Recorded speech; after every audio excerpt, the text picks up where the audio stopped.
तो दोस्तों, जैसा कि आपने टाइटल और थंबनेल में देख के जान गए होंगे कि टॉपिक किस मुद्दे पे होने वाली है, और मैं आपको ये चीज़ बताना चाहूँगा और अंत तक आप ये सेटिस्फाई ज़रूर करोगे कि जो मैं बोल रहा हूँ वो सही है। कि आप जो है अगर मंथली 1 लाख रुपए भी कमा रहे हैं मुंबई में, तो आपकी जो गाड़ी है वो धीरे धीरे ही चलेगी, ना कि आपकी गाड़ी जो है वो तेज़ी से दौड़ेगी। आई मीन कहने का मतलब है कि आप बहुत अच्छा प्रोग्रेस नहीं कर पाओगे अगर खाली आपकी सैलरी 1 लाख है, यानी earning of source per month 1 lakh. तो देखिए, सबसे पहले क्या है कि मैं कुछ एग्जांपल्स के वगैरह समझाऊंगा। ऐसा कोई मैं हवा में बात नहीं करूंगा, जो भी मैं एक्सपीरियंस कर रहा हूँ यहाँ पे वही चीज़ें मैं आपको बताने वाला हूँ।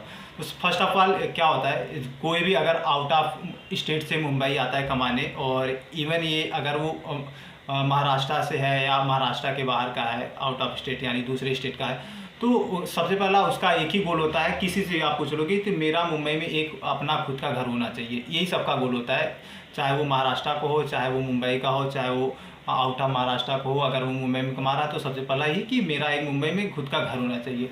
जाहिर सी बात है, वो मुंबई से अगर नया नया युवक आया है तो उसके पास पूंजी नहीं रहेगी, तो सबसे पहले जो घर खरीदने की इच्छा होती है ना, वो सबसे पहले जाती है होम लोन कंपनियों के पास कि इससे मैं अपना खुद का घर ले सकता हूँ। मान लो आपकी सैलरी 80,000 रुपये है, तो क्या होता है कि आप बैंक वालों के पास जाओगे, वो लोग एलिजिबिलिटी वगैरह निकालते हैं, उसके बाद बताते हैं कि आपकी एलिजिबिलिटी इतनी बैठती है। अभी उसका मैं एग्जांपल बताता हूँ कैसे कैसे वो चीज़ होता है। तो सबसे पहले देखो, अगर आप किसी बैंक के पास 3-4 कंपनियाँ जैसे होम लोन की हैं, जैसे होम लोन में first of all HDFC bank हो गया, SBI हो गया, ICICI हो गया, ये 3-4 कंपनियाँ हैं जो कि फेमस है। तो सबसे पहले जो बंदे जाते हैं एलिजिबिलिटी निकालते हैं, तो सबसे पहले एक टर्म होता है टेन्योर का, यानी आप कितने साल तक लोन ले सकते हो, EMI भर सकते हो। तो बैंक वालों का अलग अलग क्राइटेरिया होता है, लेकिन एक ऑन एन एवरेज 60 साल का एक वो लोग पकड़ते हैं क्राइटेरिया कि कोई भी बंदा 60 साल तक EMI भर सकता है। अलग अलग बैंक का कोई 55 देता है, कोई 58 देता है, कोई 60 देता है। उसमें 2 कैटेगरी होती हैं कि पहला है एक सेल्फ एम्प्लॉयड का, एक सैलराइड का, यानी अगर आप सैलराइड हो यानी सैलरी कमा रहे हो या एक बिजनेसमैन हो, लेकिन इवन 60 साल का एवरेज हम लोग पकड़ते हैं। तो आप 60 साल तक EMI भर सकते हो। अभी एक ह्यूमन साइकोलॉजी क्या होता है कि कोई भी बंदा जब घर लेता है ना, तो वो अपने मैक्सिमम एलिजिबिलिटी के ही हिसाब से घर लेता है। अगर आपका मैक्सिमम एलिजिबिलिटी मैंने निकाला और देखा आप 2 करोड़ का घर ले सकते हो आपकी मंथली सैलरी के हिसाब से, तो आप 2 करोड़ का ही घर परचेज करना सोचोगे, क्योंकि रियल इस्टेट वाले ऐसा ही करते हैं कि एक अच्छा ऐसा ऑफर देते हैं कि आदमी चाहता है कि जो जितना भी बड़ा मैं घर ले सकता हूँ, जितना एक्सपेंसिव, उतना ही अच्छा है उसके लिए। तो वो 2 करोड़ का घर लेगा। अगर आपका एलिजिबिलिटी 50 लाख का बैठ रहा है ना, तो आप जाके बदलापुर में कल्याण के उधर जाके एक अच्छा सा घर तलाश करोगे कि मेरे को अच्छा है। आप उस साइड आते हो विरार वगैरह में तलाश करोगे। तो यही घटना होती है सबके साथ। तो ये मैं क्यों बता रहा हूँ, बैंक वाले का टेन्योर 60 साल हो गया। अभी एक बैंक में टर्म आता है, अगर आपको लग रहा है कि ये मैं चीज़ें क्यों बता रहा हूँ, वो बातें आपको बाद में समझ में आएगी। तो देखिए, बैंक में एक टर्म होता है FOIR का, जिसको बोलते हैं फिक्स ऑब्लिगेशन इनकम रेशियो। ये क्या होता है, जैसे कि लेट्स सपोज आप अगर मंथली 100 रुपये कमा रहे हो, है ना, तो RBI का एक रूल एंड रेगुलेशन है कि आप अगर 100 रुपये कमा रहे हो तो जो EMI है वो आप खाली मान लो कि 50 रुपये ही पे कर सकते हो, और 50 रुपये जो आपको अपने खर्चे के लिए रखना पड़ेगा। ये रूल्स होता है। जैसे कि किसी किसी बैंक का 60 रुपये तक आप रख सकते हो, किसी का 55 रुपये तक रख सकते हो। तो एक क्राइटेरिया होता है कि 55% FOIR पकड़ना है, 60% FOIR पकड़ना है। अगर 60% FOIR पकड़ा, यानी आप 100 रुपये में से 60 रुपये EMI भर सकते हो, 40 रुपये आपको अपने खर्चे के लिए रखना पड़ेगा। ना कि आप 100 रुपये में से 80 रुपये पे कर दोगे जल्दी जल्दी EMI वगैरह, ऐसा नहीं होता है। तो क्या होता है, ले सपोज आपकी जो सैलरी है वो 1 लाख यानी मान लो 80,000 रुपये है सैलरी है, तो अगर आप EMI फिल करते हो तो जो क्राइटेरिया आता है वो मान लो कि 50% से अगर एवरेज पकड़ते हैं तो 40,000 रुपये पर मंथ का आपका EMI बन गया। अभी मुंबई में जो नया नया लड़का आ रहा है, उसका हाल ही में प्लेसमेंट हुआ है, उसकी अच्छी खासी सैलरी आ रही है 80,000 रुपये। अब 40,000 रुपये वो मंथली पे कर रहा है होम लोन EMI का। अब बचा 40,000 रुपये। अभी वो शुरू में होम लोन लिया है। अभी ये देखिए घटना कि अगर आपकी शादी हुई है तो आपका जो बच्चा होगा वो जवान हो जाएगा, तब तक आप EMI भरते रहोगे। ये सबसे बड़ा कॉन्स्पिरेसी मेरे को लगता है। और मैं एक चीज़ बताना चाहूँगा, अगर आपको होम लोन लेना है तो मेरा ये सजेशन आता है, मेरा ये मानना है खुद का, जो मैं लूँगा तो कम से कम 3 या 4 साल तक मैक्सिमम आप होम लोन लो, और इससे ज़्यादा मेरे को समझ में नहीं आता।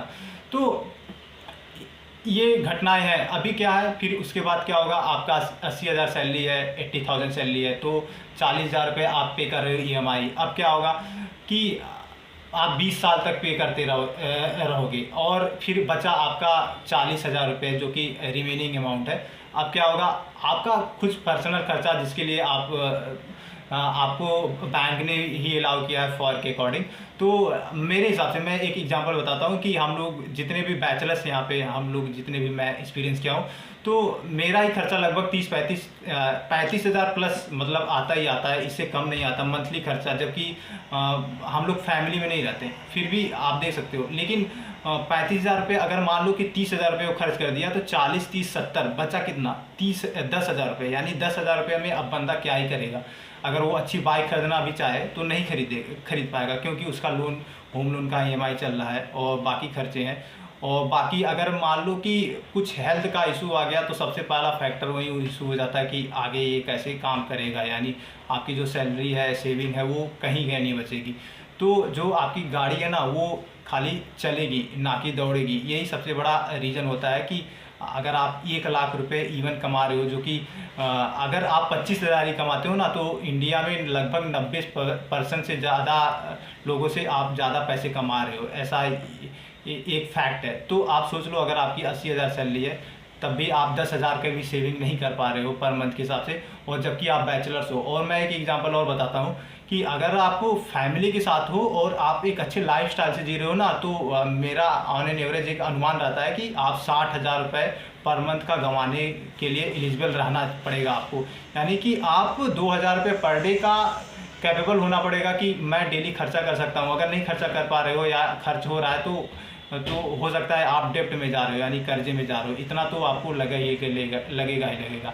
तो बच्चा कितना, उसके पास 10,000 बचा, हो सकता है उसकी बाइक वगैरह लेने की इच्छा हो। अगर मान लो उसकी 1 लाख भी सैलरी हुई, तो बचा उसके पास 20,000 रुपये समथिंग, तो बाइक लेनी हो या और भी लेना हो, बाइक ले लिया तो उसकी ईएमआई, अगर वो कार ले लेता है तो 7-8 हज़ार रुपये कार का जाएगा। टर्म इंश्योरेंस, हेल्थ इंश्योरेंस और भी तमाम चीज़ें जो होती है, ईएमआई वगैरह, वो सब मिला के 5-6 हज़ार जाएगा। तो जो सेविंग होता है वो एट लास्ट जाके बचता है 10 या 15,000 रुपये, 10,000 रुपये। अगर वो कुछ अलग से करना भी चाहेगा तो कैसे करेगा, नहीं कर पाएगा। यही रीज़न है। तो मेरा क्या अनुमान रहता है कि कितना लोगों को कमाना चाहिए। तो लगभग मेरे हिसाब से जो कमाना, अगर मुंबई में है और आपका ये सोच है कि मेरा जो पैसा है वो समाज में दिखे, लोगों में दिखे कि मैं कमा रहा हूँ, अच्छा खासा पैसा कमा रहा हूँ, तो कम से कम 2 लाख या 3 लाख होना चाहिए। नहीं तो इवन आप ऐसे नहीं चला पाओगे अपनी गाड़ी। 1 लाख में तो कुछ होने वाला नहीं है। अगर आप होम लोन नहीं भी है और अच्छे खासे फैमिली के भी साथ रहते हो ना, तो 60,000 आपका कहीं नहीं गया मंथली एक्सपेंसिव। और इवन मैं एक चीज़ आपको समझाना चाहता हूँ कि देखो, एक चीज़ मैं बताता हूँ कि अगर आप एक फ्रेशर हो और आपका जॉब प्लेसमेंट हुआ है और कॉलेज से थ्रू हुआ है, तो जो शुरुआती पैकेज मिलता है ना, वो 4,500, 4.5 lakh, 4 lakh CTC per annum का ये लोग ऑफ़र करते हैं। और अगर मुंबई में आप अच्छे खासे कॉलेज में, स्कूल में अपने बच्चे को पढ़ाते हो, तो 4.5 लाख रुपये फ़ीस ही रहता है।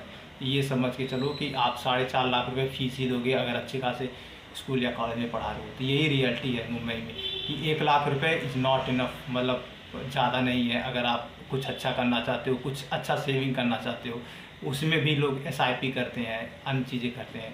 तो यही था वीडियो का मकसद। तब तक के लिए धन्यवाद दोस्तों, जय हिंद।